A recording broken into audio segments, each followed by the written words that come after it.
نہیں، سردی کی وجہ سے جو ہے وہ تیمم کر سکتا ہے، صرف سردی تو آج کل ہے، مثال ہے، تو کیا میں وضو کی جگہ تیمم کر لوں گا، ایسے ہاتھ لگاؤں اور تیمم کر لوں؟ نہیں۔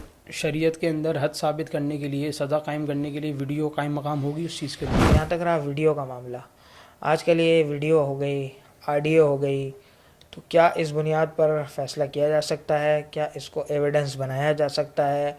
اس طرح کی کوئی چیز ہے تو پھر ایسی صورت میں اس بنیاد پر صرف فیصلہ نہیں ہو سکتا۔ شریعت کا اصول جو آج سے 1400 سال پہلے آیا ہے وہ قیامت تک کے لیے، لہٰذا شریعت کے اصولوں میں لچک اتنی ہے کہ کوئی بھی نئی سے نئی چیز آتی ہے، دور بتبدیل سے تبدیل ہوتا چلا جاتا ہے، لیکن اس کے اندر اتنی وسعت ہے کہ یہ ساری چیزوں کو ہم بیکار نہیں کہہ سکتے۔ وہ ریٹ بڑھ رہے ہیں، اس کے اس اعتبار سے بھی خرید سکتے ہیں، آج کل لوگ خریدتے ہیں، ڈالر خرید کے رکھ دیا، تو اس کا کیا حکم ہوگا؟ دیکھیں کہ ضرورت کے لیے خریدنا، امپورٹ ایکسپورٹ آپ کرتے ہیں اور آپ کو وقتاً فوقتاً غیر ملکی کرنسی کی ضرورت پڑتی ہے تو جائز ہے، لیکن اس لیے روکنا کہ مارکیٹ میں کمی ہو جائے گی، مصنوعی طور پر اس میں جو ریٹ میں اضافہ ہوگا، یہ صحیح نہیں ہے۔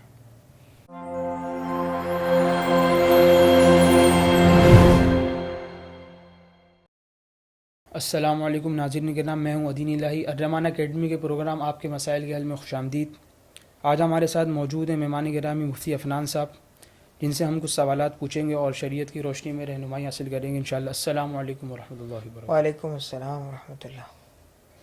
اچھا، سفید کپڑے پہننے کے متعلق پوچھا ہے کہ اس کی شرعی حیثیت کیا ہے؟ نہیں، بالکل آپ علیہ السلام کا پسندیدہ لباس تھا سفید، سے کلر پہننا چاہیے مردوں کے لیے۔ اچھا، ایک نام کے متعلق سوال کیا ہے کہ احد نام رکھنا درست ہے؟ احد اللہ کے ناموں میں سے ہے، نام نہیں رکھا جائے گا، ہاں نام رکھنا ہے تو عبد الاحد نام رکھیں گے۔ عبد الاحد۔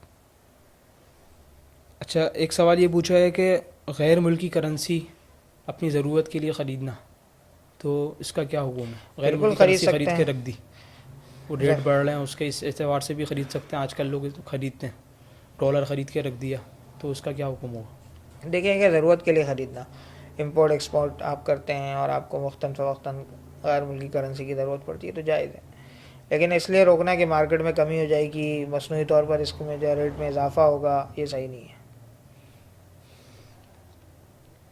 اچھا مفتی صاحب، اگلا سوال یہ ہے کہ اگر سردی کی وجہ سے وضو کرتے وقت اس کو بہت ٹھنڈ لگ رہی ہے، بیمار ہونے کا خطرہ ہے، تو تیمم کر سکتا ہے وہ؟ نہیں، سردی کی وجہ سے جو ہے وہ تیمم کر سکتا ہے، صرف سردی تو آج کل ہے، مثال ہے، تو کیا میں وضو کی جگہ تیمم کر لوں گا، ایسے ہاتھ لگاؤں اور تیمم کر لوں؟ نہیں۔ ہاں کوئی عام حالت میں تو یہی وضو کرنا چاہیے، اور ایسے جاڑے کے موسم میں، سردی کے موسم میں وضو کی فضیلت بھی زیادہ ہے، ایسی بات ہے مشقت کی وجہ سے اجر بڑھ جاتا ہے، تاہم ایسی صورت کے اندر اگر کوئی ایسا شخص ہے کہ وضو کرنے میں اس کی جان جانے کا خطرہ ہے یا کوئی عضو کے تلف ہونے کا خطرہ ہے تو پھر ایسی صورت میں وہ تیمم کر سکتا ہے۔ اچھا، ایک سوال یہ پوچھا ہے کہ نبوت کا دعویٰ کرنے والی کی کیا سزا ہوئے شریعت میں؟ نبوت کا دعویٰ کرنے والے کی، دیکھیں ایسی صورت کے اندر جو ایسی بات ہے نبوت کا دعویٰ کر رہا ہے وہ مدعی نبوت ہے، جھوٹا ہے، اور جو توہین نبوت کرتا ہے، توہین انبیاء کا مرتکب ہوتا ہے تو اس کی سزا ہمارے قانون میں یہ ہے کہ وہ واجب القتل ہے، حدود ہے، حد کے یعنی حد ہے اس پہ لازم ہوگی اور وہ واجب القتل ہے۔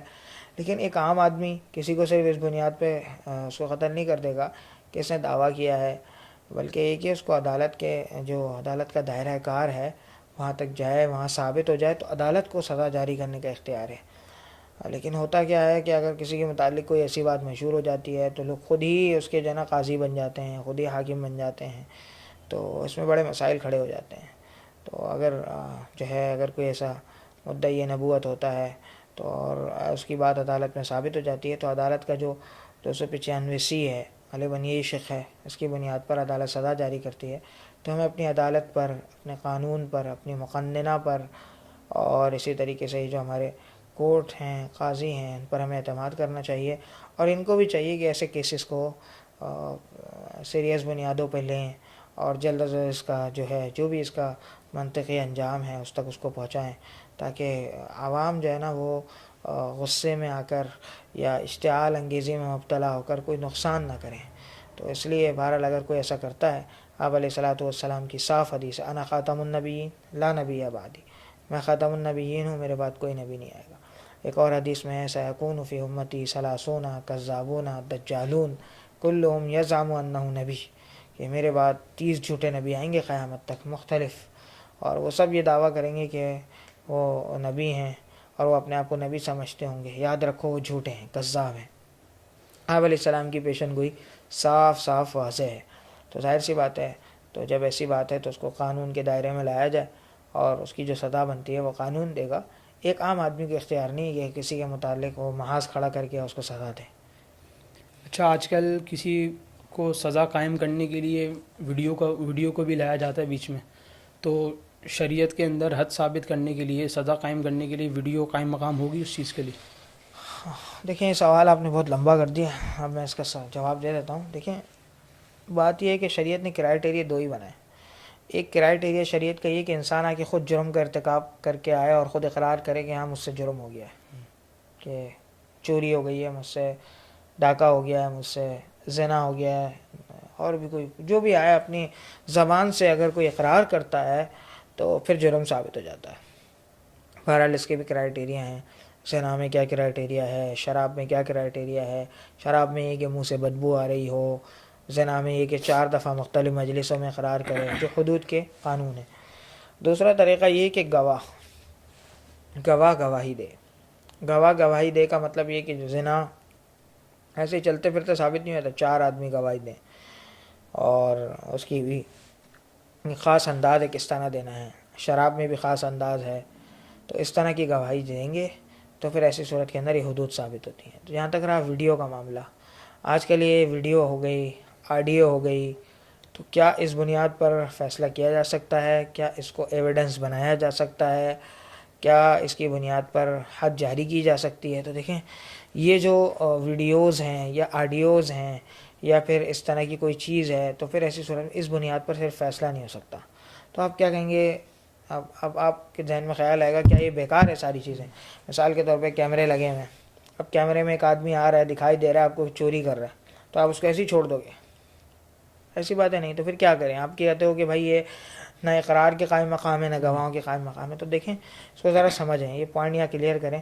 ہوتا کیا ہے؟ ہوتا یہ ہے کہ یہ کسی واقعے میں، میرے الفاظ نوٹ کیجیے گا، کسی واقعے میں پائے جانے والے ایسے قرائن ہیں، کسی واقعے میں پائے جانے والے ایسے قرائن ہیں جس کی بنیاد پر تحقیق کو آگے بڑھایا جا سکتا ہے. میرے الفاظ کیا ہیں؟ کسی واقعے میں پائے جانے والے ایسے قرائن ہیں جس کی بنیاد پر ہم آگے جا سکتے ہیں. میں آپ کو بتاتا ہوں، آج سے تقریباً 2024 چل رہا ہے، 2010 کی بات ہے. بلوچستان کے اندر ایک جگہ چوری ہو گئی. اب وہاں سراغ رساں کتے کے نام سے آپ نے سنا ہوگا. تو ایک آدمی تھا، اس کے پاس کتا تھا. لوگ اس کے پاس جاتے تھے، یار چوری ہو گئی فلاں چیز، اور ہمیں پتہ نہیں چل رہا کس نے چوری کی ہے. تو وہ کتے کو ایسے چھوڑ دیا کرتا تھا، اور کتا وہ جاتا تھا وہاں سے وہ چیز نکال کے لے آتا تھا. تو ایسے سراغ رساں کتے ہوتے ہیں. تو اب سوال یہ پیدا ہوا، کیا اس کتے کے سراغ رسانی کی بنیاد پر اس کو چور ثابت کرنا صحیح ہے؟ کیا کہیں گے؟ سوال ہوئی ویڈیو کے قائم مقام سوال ہوئی. ہاں، تو اس کا جواب یہ کہ نہیں. یہ تو نہ گواہ ہے نہ وٹنس ہیں، اور یہ وٹنس کا مطلب ہوتا ہے آنکھوں سے دیکھا ہے ہم نے، ایسا بھی کچھ نہیں ہے. نہ یہ اقرار ہے سامنے والے کی طرف سے. لیکن کسی واقعے میں پائے جانے والے کے قرائن ہیں جس کی بنیاد پہ تحقیق آگے بڑھا سکتے ہیں. تحقیق کیسے آگے بڑھائیں گے آپ اس کو سمجھیں. جب ویڈیو آ گئی نا، اس ویڈیو اس کے سامنے لے کے جائیں گے، ہاں بھائی یہ ویڈیو تمہاری ہے. اب وہ کیا کہے گا؟ ہاں یا تو نا؟ اقرار کرے گا یا انکار کرے گا؟ ہاں کہے گا، اقرار ہو گیا، ہاں یہ میرے سے ہو گیا. ٹھیک. نہ کہے گا تو بھائی ٹھیک ہے، پھر یہ کہاں سے آیا؟ ڈمی ہے، ویڈیو میں ایڈیٹنگ ہوئی ہے، تو پھر اس کی طرف جائیں گے، پھر اس کو چیک کریں گے. نہیں تو اس سے دیکھیں کوئی نہ کوئی حل نکلے گا. یعنی یہ نہیں کہ یہ ساری چیزیں بیکار ہیں. شریعت کا اصول جو آج سے 1400 سال پہلے آیا ہے وہ قیامت تک کے لیے. لہٰذا شریعت کے اصولوں میں لچک اتنی ہے کہ کوئی بھی نئی سے نئی چیز آتی ہے، دور بتبدیل سے تبدیل ہوتا چلا جاتا ہے، لیکن اس کے اندر اتنی وسعت ہے کہ یہ ساری چیزوں کو ہم بیکار نہیں کہہ سکتے. لیکن کیا ہے کہ یہ سبب بن جاتی ہیں اقرار کی طرف، گواہی کی طرف. یہ ساری چیزیں جا سکتی ہیں. جب جا سکتی ہیں تو ہم اس کو بیکار بھی نہیں کہیں گے، لیکن صرف اس بنیاد پہ حکم بھی نہیں لگائیں گے، بلکہ کسی واقعے میں پائے جانے والے وہ قرائن ہیں جس کی بنیاد پہ ہم آگے جا سکتے ہیں اور تحقیق کا دائرہ کار آگے لے جا سکتے ہیں. جی اچھا، ایک سوال یہ پوچھا ہے کہ حالت نزا میں وصیت کرنا درست ہے؟ اور مرض الموت، انسان مر رہا ہے، اب کہتا ہے میں نے فلاں کو یہ میرے مرنے کے بعد دے دینا، 1/3 میں نافذ ہوگی، اس کے علاوہ نہیں ہوگی. 1/3 کا مطلب کیا ہے کہ مرنے والے کے جب بھی انسان مرتا ہے تو تجہیز و تکفین کی ادائیگی کی جائے، قرضوں کی ادائیگی کی جائے، اس پہ کوئی لائبلٹی ہے XYZ جو بھی ہے اس نے دینا ہے وہ ادائیگی کی جائے، اور پھر اس کے بعد 1/3 ترکے کا نکال کر اس سے وصیت کو پوری کی جا سکتی ہے۔ اچھا، وارث کی اپنے وارث کے لیے وصیت کرنا پہلے حالت نظام میں نہ ہو، پہلے ہو ہاں، تو اس کے لیے ایک دیکھیں وصیت ہوتی ہے غیر وارث کے لیے، اگر وارث ہے مثال کے طور پر بیٹا ہے، بیوی ہے، تو اس کے لیے وصیت معتبر نہیں ہے۔ ہاں تمام ورثاء اجازت دے دیں تو پھر وصیت صحیح ہو جائے گی۔ حضور اقدس صلی اللہ علیہ وسلم نے حدیث میں فرمایا لا وصیت لوارث، کسی وارث کے لیے وصیت نہیں ہے۔ اچھا، ایک سوال یہ پوچھا ہے کہ اگر کوئی شخص عدت میں ہے تو اس کو نکاح کا پیغام دے سکتے ہیں؟ نکاح نہیں کر رہے، کوئی نکاح کا شخص پیغام، عدت میں، پہلے تو بات یہ شخص عدت میں نہیں ہوگا، کوئی عورت اچھا کوئی عورت عدت میں ہے ہاں، تو اس کو پیغام نکاح دے سکتے ہیں؟ کوئی عورت عدت میں ہے صراحتاً نکاح کی بات نہیں کر سکتے، ہاں تعریضاً کر سکتے ہیں کہ بھائی عدت ختم ہو جائے بتا دینا، بس عدت کے دوران نکاح نہیں ہو سکتا اور نکاح کی بات بھی نہیں ہو سکتی صراحتاً۔ اللہ جل شانہ نے اس کو قرآن پاک میں منع فرمایا ہے۔ اچھا، اگلا سوال یہ پوچھا ہے کہ محابات کی شرعی حیثیت کیا ہے؟ میں اس کا مختصر جواب دے دوں، مرتے مرتے کسی کو گفٹ کر دیں تو وہ گفٹ جو ہے نا وہ 1/3 میں نافذ ہوگا۔ مثال کے طور پر مرتے مرتے کہتا ہے یہ گاڑی جو ہے نا میری باہر کھڑی ہوئی میری بیوی کی گفٹ ہے یا میرے بچے کے لیے گفٹ ہے، تو ایسے موقع پر یہ گفٹ ہے، گفٹ 1/3 میں نافذ ہوگا۔ اگر یہ پوری گاڑی اس کے ترکے کے ٹوٹل جو ترکے کی ویلیو اس میں سے 1/3 میں نکل رہی ہے نافذ ہو جائے گا، ورنہ نہیں ہوگا۔ باقی تفصیل ہے اس کے اندر انشاءاللہ۔ اچھا، اگلا سوال یہ پوچھا ہے کہ حدیث کی کتاب پر فقہ کی کتاب رکھی تو حدیث، ہاں حدیث تو کی پہلے کتاب پر کس کا درجہ ہے؟ حدیث دیکھیں حدیث کا درجہ تو لامحالہ پہلے، قرآن کا درجہ سب سے پہلے ہے، پھر حدیث کا درجہ ہے، پھر فقہ کا درجہ ہے۔ فقہ کا درجہ تو بعد کا ہے، قرآن و حدیث کا درجہ پہلے کا ہے، لہٰذا حدیث کی کتاب کو اوپر رکھا جائے گا۔ البتہ کوئی حفاظتی نقطہ نظر سے ایسا ہے کہ مثال کے طور پہ فقہ کی کتاب چھوٹی ہے، حدیث کی کتاب بڑی ہے، تو اگر چھوٹی کتاب پہ بڑی کتاب رکھیں اور بائک پہ کوئی جا رہا ہے تو گرنے کا خطرہ ہے، اس سے بچانے کے لیے اگر کوئی وقتی طور پہ ایسا کر دیتا ہے حفاظت کے لیے تو بعض فقہاء نے گنجائش کا قول لکھا ہے، لیکن حقیقتاً عام طور پر اس بات کا خیال رکھا جائے کہ قرآن و حدیث کو اوپر ہی رکھا جائے ادب کے ساتھ، اور بے ادبی سے بالکل بچا جائے۔ اچھا، اگلا سوال یہ پوچھا ہے کہ اگر کوئی شخص کوئی چیز وقف کر دے تو وہ کس کی ملکیت میں چلا جاتا ہے؟ وقف کر دے، دیکھیں وقف بڑا سوال ہے یہ بھی، وقف کیسے ہوتا ہے؟ بہرحال وقف کر دے اس کا جواب دے دیتا ہوں۔ وقف کر دیا کسی نے تو وہ اللہ کی ملکیت میں چیز چلی جاتی ہے، یعنی کسی کہ کے انسان کی ملکیت میں باقی نہیں رہتی۔ وہ خود بھی اب ویسے استعمال مالکانہ طور پہ استعمال نہیں، نہیں کر مالک ہے سکتا، ہی نہیں تو کیسے استعمال کرے گا؟ ایسا متولی اس چیز کا انتظام انتظام کر سکتا۔ سرام کر سکتا ہے اس کو چیز کو، تاکہ دیر تک باقی رہے، اس کا فائدہ لوگوں کو پہنچتا رہے۔ جزاک اللہ مفتی صاحب، وقت دینے کا شکریہ، اجازت چاہوں گا۔ اللہ تعالی ہم سب کو مسائل سمجھ کر اس پر عمل کرنے کی توفیق عطا فرمائے۔ السلام علیکم ورحمۃ اللہ وبرکاتہ۔ وعلیکم السلام۔